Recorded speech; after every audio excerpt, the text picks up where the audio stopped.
بسم اللہ الرحمن الرحیم۔ الحمدللہ رب العالمین والصلاة والسلام علی خاتم النبیین۔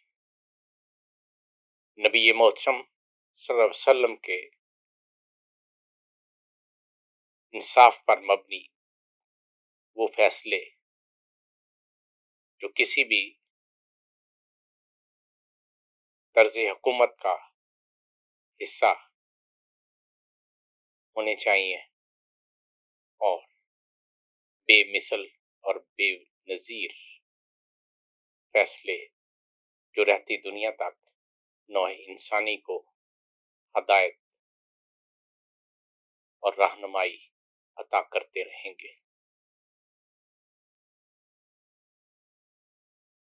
حضرت عبادہ بن صامت رضی اللہ عنہ فرماتے ہیں کہ ہم نبی محتشم صلی اللہ علیہ وسلم کی قیادت میں بدر کے مارکے کے لیے نکلے۔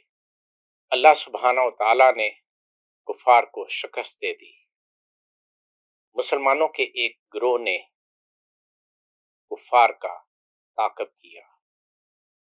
اصحاب کے ایک گروہ نے نبی کریم صلی اللہ علیہ وسلم کی حفاظت کی ذمہ داری اختیار کی اور اصحاب کے ایک گروہ نے مال غنیمت اکٹھا کرنا شروع کر دیا۔ جب معاملات اپنے منطقی انجام کی طرف پہنچ گئے تو صحابہ کرام میں معمولی سا معاملہ پیش آیا۔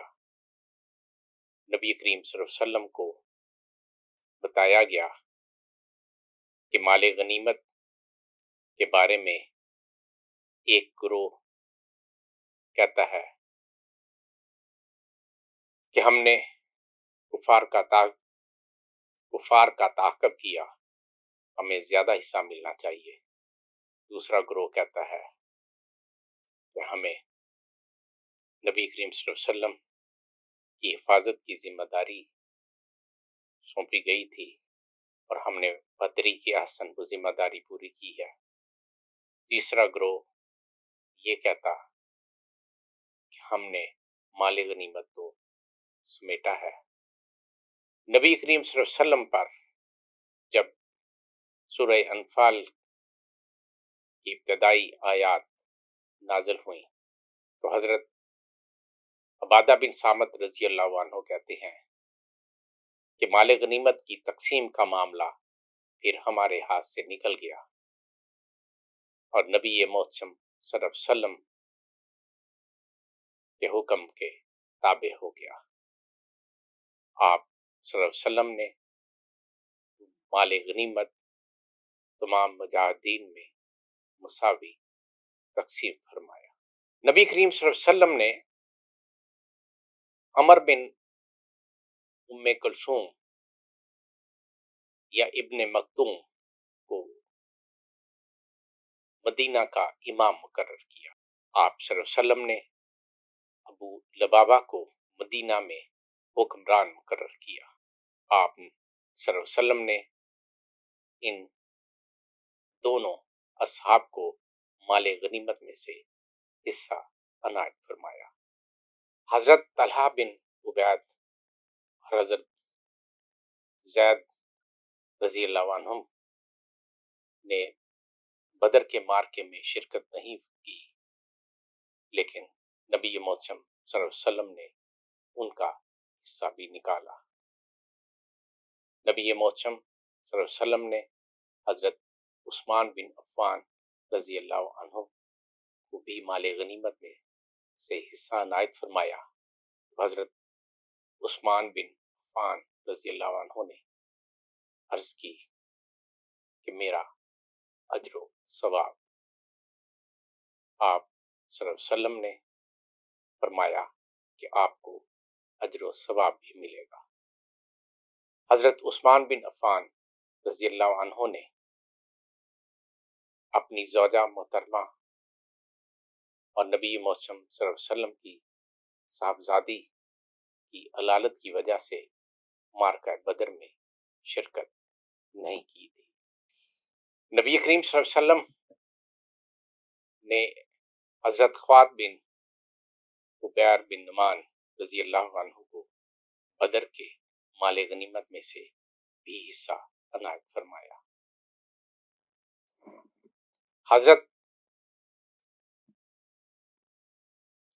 حضرت عاصم بن حاتم اور حضرت عاصم بن زید کو نبی محتشم صلی اللہ علیہ وسلم نے شام میں کسی کام سے بھیجا تھا۔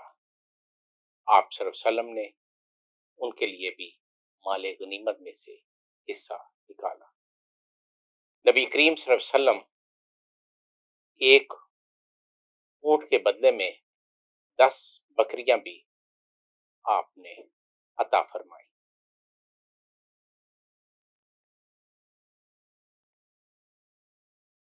نبی کریم صلی اللہ علیہ وسلم جب مجلس عام میں تشریف فرما ہوتے